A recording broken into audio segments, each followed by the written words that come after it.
अस्सलाम वालेकुम नाज़रीन। आज राबिया एहसन एक बार फिर आपकी खिदमत में एक इबरतनाक और सच्ची कहानी 4 से 5 मिनट में सुनाना चाहती हैं। मेरी आज की कहानी माइकल जैक्सन के मुतालिक है। माइकल जैक्सन को कौन नहीं जानता। माइकल जैक्सन जिसने म्यूज़िक और डांस को नया रंग दिया। माइकल जैक्सन एक दिन नजूमी के पास गया। माइकल जैक्सन ने कहा कि मैं तुमसे 2 सवाल करता हूँ, तुम इसका जवाब दो। नजूमी ने कहा, मैं कोशिश करता हूँ। माइकल जैक्सन ने पूछा, क्या ये मुमकिन है कि मेरा काला रंग गोरा हो जाए? और मेरा दूसरा सवाल ये है कि मेरी ज़िंदगी कितनी है, मैं कितने साल तक ज़िंदा रहूँगा? तो उस नजूमी ने कहा, जहाँ तक आपकी शक्ल की बात है, ये जैसी है वैसी ही रहेगी, इसको आप बदल नहीं सकते। और जहाँ तक आपकी उम्र की बात है, इंसान दुनिया में 60, 70 या बहुत हो गया तो 100 साल तक ही ज़िंदा रह सकता है। नजूमी की ये बात सुनकर माइकल जैक्सन ज़ोर ज़ोर से हंसा और कहा कि तुम गलत हो। अगर तुम गलत नहीं भी हो तो मैं तुम्हें गलत साबित करके रहूँगा, और मैं ये दोनों काम करके रहूँगा। मैं अपनी काली शक्ल को गोरा भी कर दूंगा और 150 साल तक जिंदा रहकर दिखाऊंगा। चुनांचे माइकल जैक्सन ने ये दोनों ख्वाहिशें पूरी करने की ठान ली। सबसे पहले उसने अपनी रंगत और शक्ल बदलना शुरू की, और इसके लिए उसने अमेरिका और यूरोप के 55 प्लास्टिक सर्जन डॉक्टर्स की खिदमत हासिल की। यहाँ तक कि 1987 तक उसने अपनी जल्द, हरकत सब कुछ बदल के रख दिया। यानी काले और सियाह माइकल जैक्सन की शक्ल अब एक खूबसूरत औरत की शक्ल में बदल गई। एक नया और गोरा माइकल जैक्सन लोगों ने देखा। वैसे देखी भी बोलें तो चलेगा। इसने 1987 में बेड नाम की अपनी तीसरी एल्बम को जारी किया। ये गोरे माइकल जैक्सन की पहली एल्बम थी जो बेहद कामयाब रही। तकरीबन 3 करोड़ इसकी कॉपियाँ फ़रोख्त हुईं। इस एल्बम के बाद इसने बहुत सारे सोलो टूर्स भी किए। वो शहर शहर गया और अपने शोज़ के ज़रिए इसने करोड़ों डॉलर्स कमाए। इस तरह उसने अपनी काली रंगत को सबसे पहले शिकस्त दी। इसके बाद माइकल जैक्सन ने अपने माजी से भागना शुरू किया।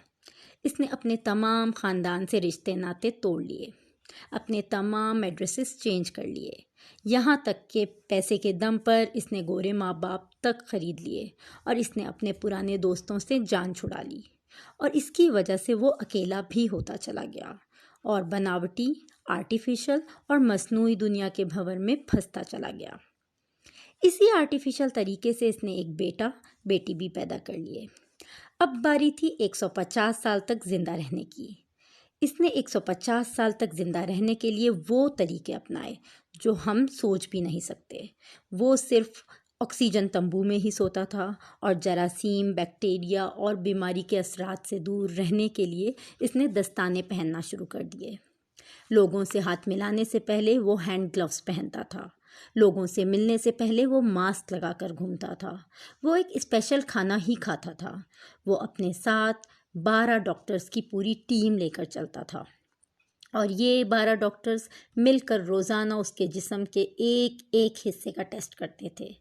और उसका खाना रोज़ाना लेबॉर्ट्री में टेस्ट होता था। जब ग्रीन सिग्नल मिलता था तब ही वो ये खाना खाता था।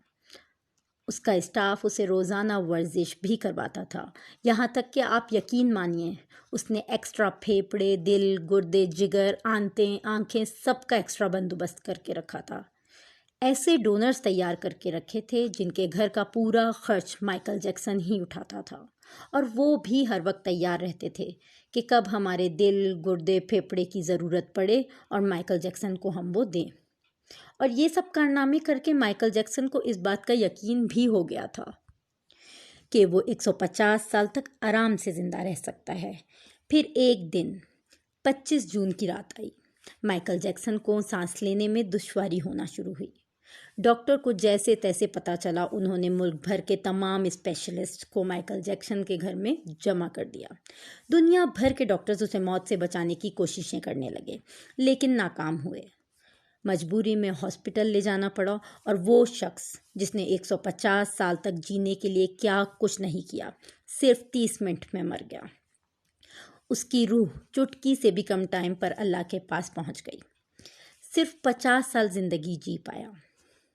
माइकल जैक्सन के मरने की खबर 10 मिनट में गूगल पर उस वक्त 10 लाख लोगों ने पढ़ी और गूगल का उस वक्त का ये सबसे बड़ा ट्रैफिक रिकॉर्ड था। इस हैवी ट्रैफिक की वजह से गूगल का सर्वर भी डाउन हो गया था, जिसकी वजह से गूगल को लोगों से माफ़ी भी मांगना पड़ी। माइकल जैक्सन की पोस्टमार्टम की रिपोर्ट के बाद ये पता चला कि बहुत ज़्यादा हद तक एहतियात करने की वजह से माइकल जैक्सन का जिस्म अंदर से ढांचा बन गया था। वो सर से गंजा था, उसकी पसलियाँ टूटी हुई थीं, उसकी टांगों और हाथों पर इंजेक्शन के हज़ारों निशानात थे, यूँ कहिए कि हज़ारों सुराख थे। और प्लास्टिक सर्जरी की वजह से वो पेन किलर्स का मोहताज होके रह गया था।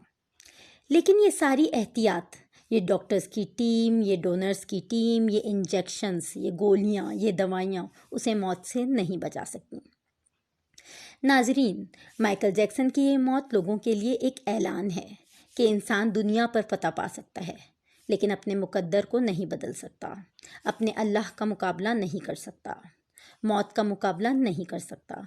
इसीलिए किसी ने क्या खूब कहा है, आगाह अपनी मौत से कोई बशर नहीं, सामा है 100 बरस का, पल की खबर नहीं। अगर मेरी आज की वीडियो आपको पसंद आई हो तो ज़रूर आगाह कीजिएगा। अल्लाह हाफ़िज़।